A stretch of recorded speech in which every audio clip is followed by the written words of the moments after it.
anjrahing kang puspita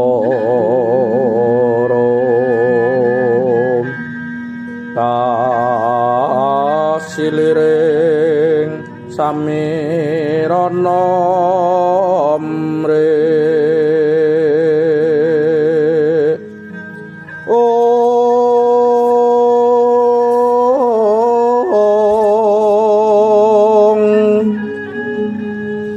sekar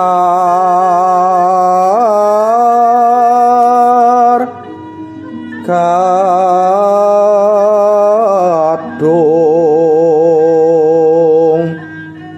ko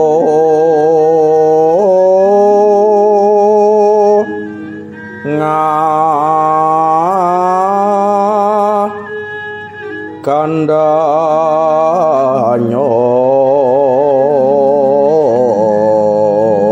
Salam Rahayu, salam budaya Jawa. Selamat berjumpa kembali buat ananda-anandaku yang Bapak sayangi. Hari ini kita berkumpul kembali ya. Setelah kita bisa melewatkan beberapa episode dengan baik ya. Sejauh ini belum ada kritik terhadap channel YouTube kita ya. Kita mengharapkan kritik yang baik, yang membangun agar channel ini menjadi manfaat buat orang lain ya. Kira-kira hari ini Anda berdua ini mau membahas apa? Ya. Aku ya, kalau dari saya Pak, kan setelah beberapa video belakangan kita selalu membahas itu temanya tentang sosial apa ya, sedulur dan intinya apa ya, kehidupan sehari-hari. Tapi saya mau bertanya nih lebih dalam mungkin Pak ya, yang lebih dekat dan intim gitu, seperti hubungan anak dan orang tua gitu Pak. Nah, seyogyanya atau sejatinya itu bakti anak pada orang tua itu seperti apa Pak gambarannya dalam budaya Jawa? Kira-kira mungkin bisa dijelaskan? Udah cukup? Ya, cukup. Ya, dalam budaya Jawa ya, itu kan kita diajarkan tata krama, unggah-ungguh ya. Sampai kapanpun itu anak harus berbakti kepada orang tuanya dalam kondisi situasi apapun. Jangan sampai kita menjadi anak yang durhaka ya. Karena kasih sayang orang tua juga demikian terhadap anaknya. Dia akan mengasihi anaknya itu sepanjang zaman ya. Ada ungkapan orang tua macan ibu macan itu tidak akan memangsa anaknya seburuk-buruknya macan ya. Jadi nggak boleh sedikit pun kita sampai lengah atau kita sampai lupa atau sampai kilap tidak berbakti kepada orang tua kita. Nah, apapun itu keadaannya, perlu diingat bahwa orang tua adalah wakil Tuhan di dalam dunia ini. Karena beliaulah kita ini ada di dunia. Tanpa beliau kita nggak mungkin ada. Apa kita lahir ke dunia tanpa orang tua ada begitu aja? Kan tidak mungkin. Ya. Jadi orang tua itu harus dihormati. Ya, kita harus berbakti sama sepanjang zaman. Orang Jawa tidak boleh tidak hormat sepanjang zaman terhadap orang tua, apapun kondisi kita. Gitu. Ya, intinya sih seperti itu aja, ya. Sederhana, mungkin sama seperti bukan cuma Jawa, di suku-suku bangsa lain juga memiliki hal yang sama. Harus berbakti kepada orang tua. agar uripe selamat, uripe rahayu, uripe becik. Ya, kita junjung tinggi martabat harkat orang tua sedemikian rupa. Begitu. Ya. Itu ya. Ada Bagas, ada Dio, gimana? Ada pertanyaan lagi? Mungkin Mas mau menambahkan atau bagaimana? Oh ya.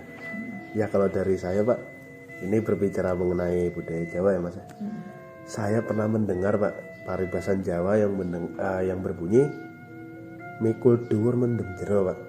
Nah, yang saya ketahui Pak dari paribasan tersebut, mikul dhuwur mendem jero itu memiliki makna menjunjung tinggi sesuatu hal dengan setinggi-tingginya dan kemudian memendam sesuatu yang sedalam-dalamnya Pak. Nah, yang ingin saya pertanyakan, dalam apa saja yang harus kami lakukan dalam hal menjunjung tinggi suatu hal setinggi-tingginya dan kemudian memendam rasa sedalam-dalamnya, itu dalam bentuk apa ya Pak? Ya. Ini mungkin kelanjutan dari apa yang Ananda Bagas katakan tadi. Bagaimana sih seorang anak berbakti kepada orang tua? Sementara Bapak menjelaskan bahwa dalam kondisi apapun kita, dalam keadaan baik maupun buruk, janganlah sekali-sekali kita mengecewakan orang tua, tidak berbakti kepada orang tua kita, ya. Kemudian Ananda Dio juga mengatakan bahwa apa sih makna dari mikul dhuwur mendem jero, ya. Itu mungkin itu kita anggap sebagai pitutur biasa, ya. Tapi dalam Jawa itu kita jelas sekali apabila kita lihat dalam wayang, ya.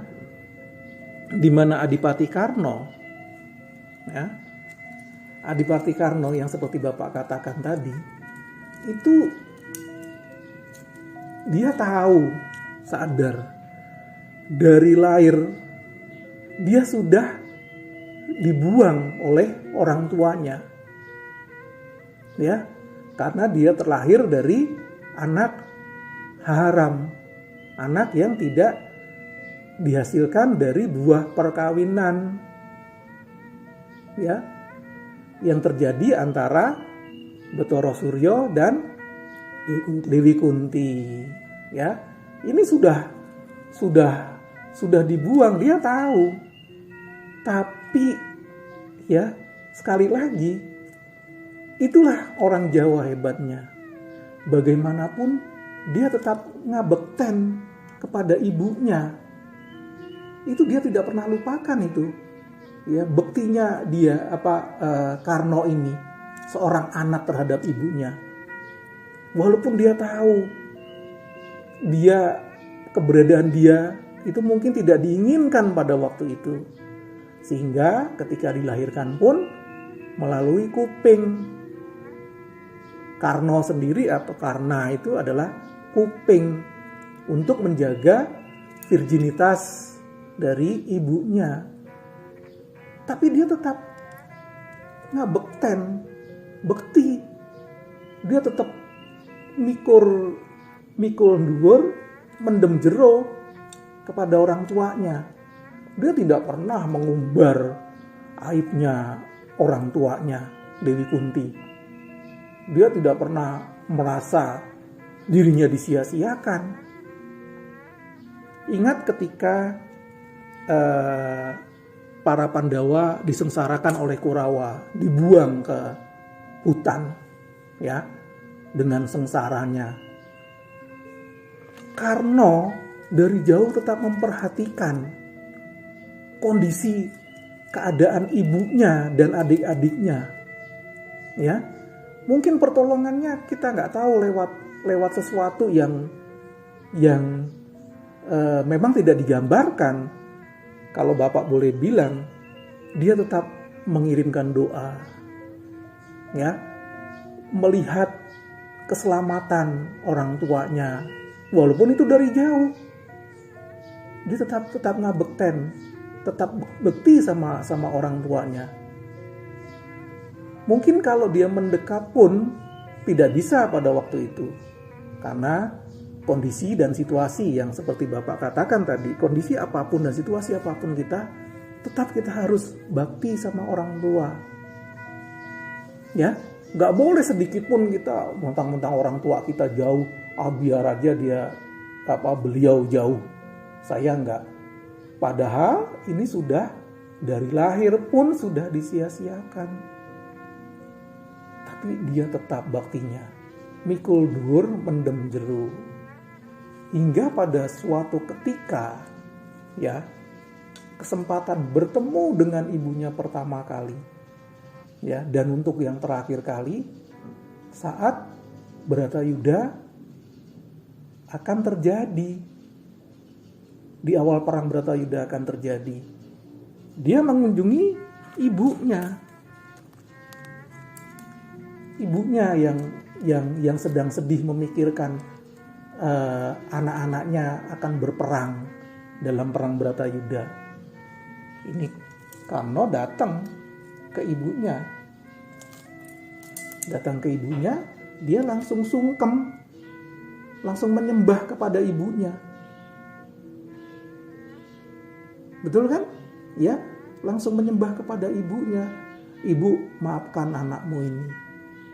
Ya, yang mungkin orang lain menganggapnya ini sudah anak buangan, anak yang durhaka, tapi dia tetap ngabekten, tetap ngabekti sama Ibu Kunti. Bahkan aibnya pun ditutupi, dipendem jero-jero, disimpan jauh-jauh di dalam. Ini kisah yang sangat luar biasa buat orang Jawa. Bagaimana kita yang anak dilahirkan dari hasil perkawinan. Sedangkan seorang Karna, anak yang seperti ini aja, itu tetap ngabekten, tetap mikul dhuwur, mendem jero. Kan begitu. Nah, ini satu gambaran bagaimana orang Jawa harus bersikap untuk orang tua, apapun kondisinya. Kan seperti itu, ya. Kunti pun tidak menyangka tadinya bahwa si Karna akan berbakti seperti itu. Kalau benar kamu akan berbakti, lalu kenapa adik-adikmu kamu perangi? Bahkan Arjuna kamu mau bunuh. Si Karna ngomong, Ibu jangan salah. Ya, tujuan saya ikut berperang Bharatayuddha itu untuk memuliakan adik-adik saya, para Pandawa. Tidak mungkin Arjuna saya bunuh. Pandawa itu tetap 5, bukan 6. Tetap 5 dan saya yang akan mati. Pandawa itu tidak 6. Kalau ibu menyuruh saya untuk bergabung sama Pandawa, itu namanya bukan Pandawa lagi. Gitu. Dan tujuan saya itu memuliakan adik-adik saya untuk segera menyingkirkan angkara murka. Kaget ibunya, nangis. Ibunya itu sangat menyesal. Dia tidak menyangka bahwa Karna itu sedemikian berbaktinya kepada ibunya. Nangis dirangkul. Dongger anakku. Gitu loh, ya. Jadi dia nangis sejadi-jadinya. Dia tidak menyangka bahwa Karna itu sedemikian baktinya.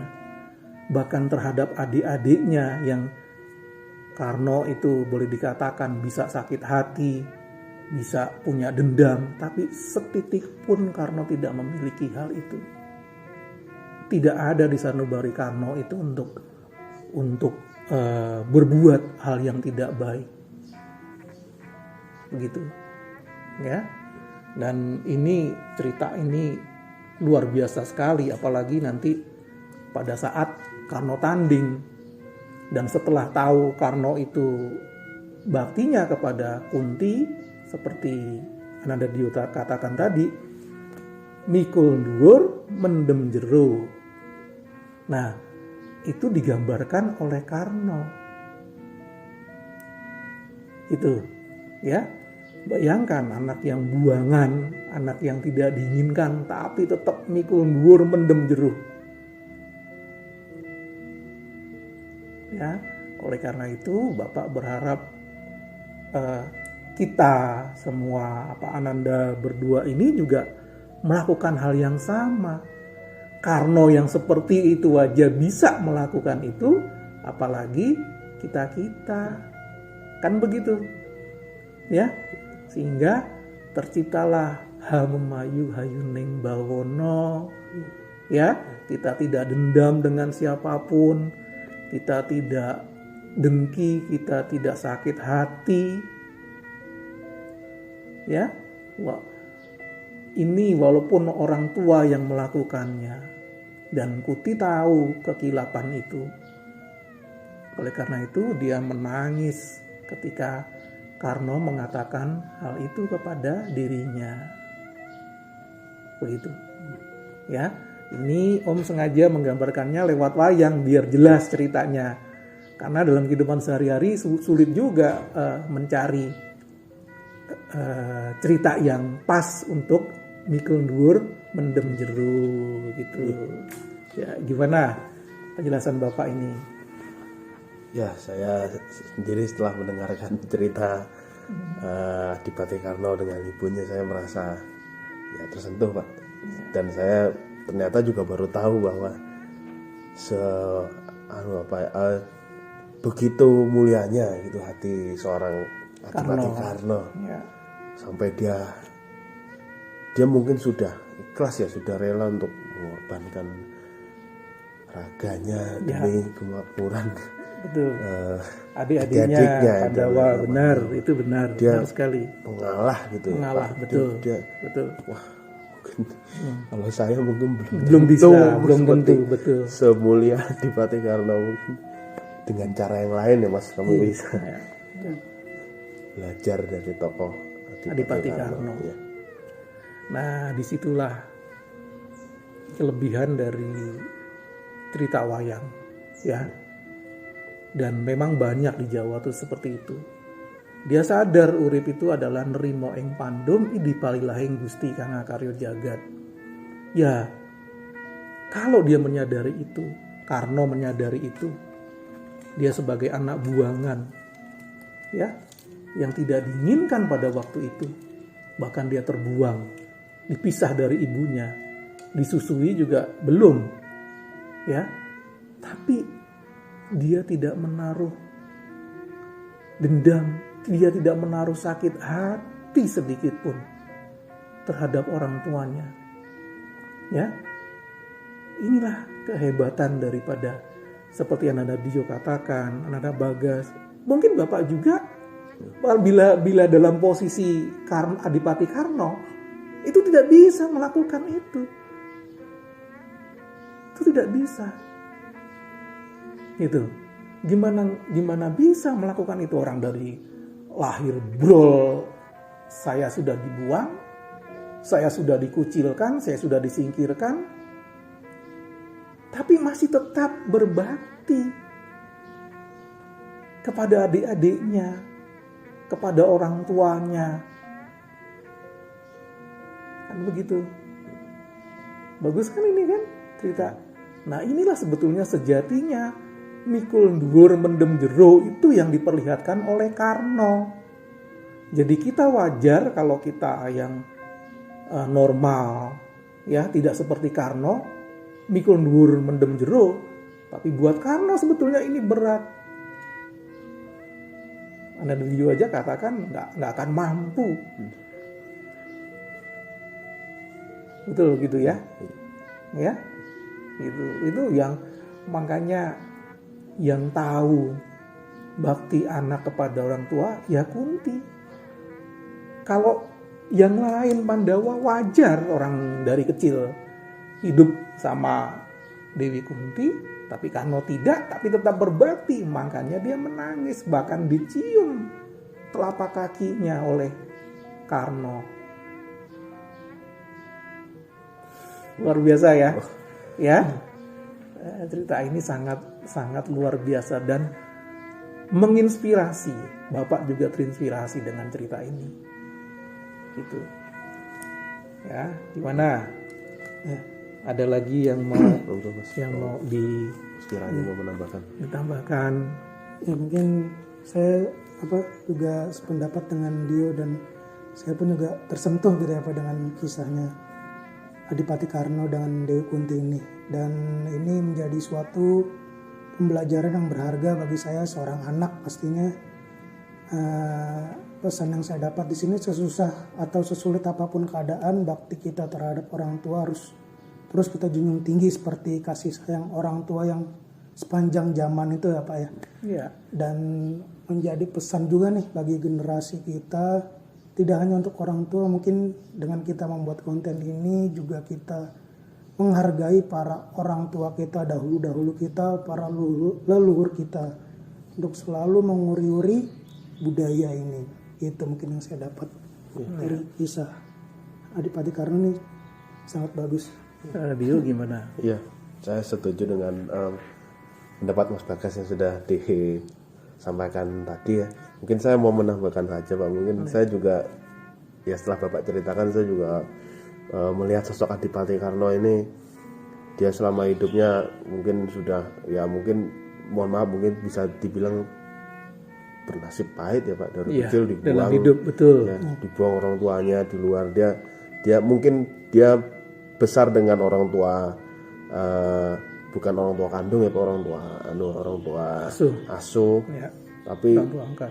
ya dalam dirinya ya itu dia telah melalui berbagai rintangan, ujian, cobaan maupun pergolakan batin ya Pak. Tapi ternyata maksudnya dia tidak lupa terhadap ibu aslinya itu Pak. Dia tidak lupa. Akhirnya dia akan bermuara ke Kunti sebelum dia melanjutkan tugas besarnya, yaitu di Bharatayuddha di Binangun gitu. Ya.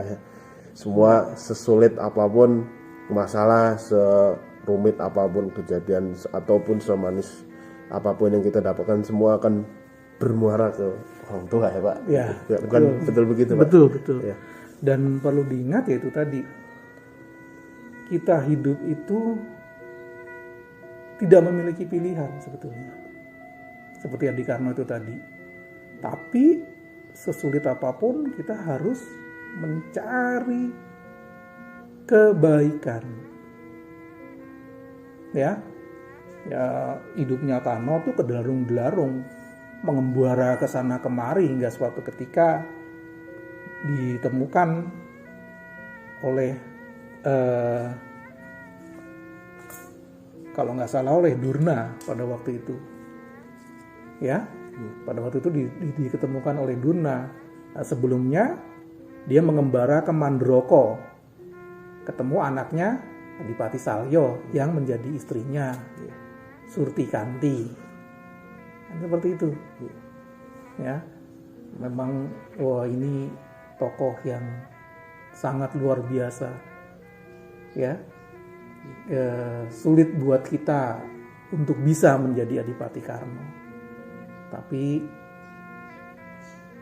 kalau kita berusaha, apapun mungkin itu, apalagi usaha kita adalah usaha kebencian, usaha baik, ya akan seperti Karno pada akhirnya. Pengorbanan jiwa raganya hanya untuk orang tua dan adik-adiknya. Begitu. Apalagi kira-kira Jelas mungkin harus. Ya, saya rasa saya udah jelas ya. Saya rasa sudah cukup. Ya, jadilah Karno buat orang tua kita semua, ya. Ya, jadi jangan ragukan orang tua kita. Apapun itu, kita harus bekti, kita harus hormat. Salahnya orang tua, kilafnya orang tua, jangan sekali-sekali menjadi satu titik yang tidak baik di dalam sanubari kita. Ya, itu hanya pesan Bapak aja. Seperti itu, karena manusia tidak ada yang sempurna. Ya, itu. Gimana? Udah? Ya, Cukup. jelas ya. Cukup Ya. untuk pembahasan kali ini. Iya. Udah ya. Iya, Pak. Oke, kalau udah kita akhiri aja. Semoga pembahasan episode-episode selanjutnya akan menjadi pembahasan yang semakin menarik ya. Nada Dio, Nada Bagas, tetap semangat ya dalam channel Sanggar Bagas Koro ini yang kalian asuh berdua ya. Oke, ya, oke kita akhiri aja. Salam Rahayu, salam budaya Jawa. Jangan lupa untuk like, comment, share, dan subscribe. Terima kasih yang telah subscribe sejauh ini dan terus support channel Sanggar Bagas Koro. Rahayu.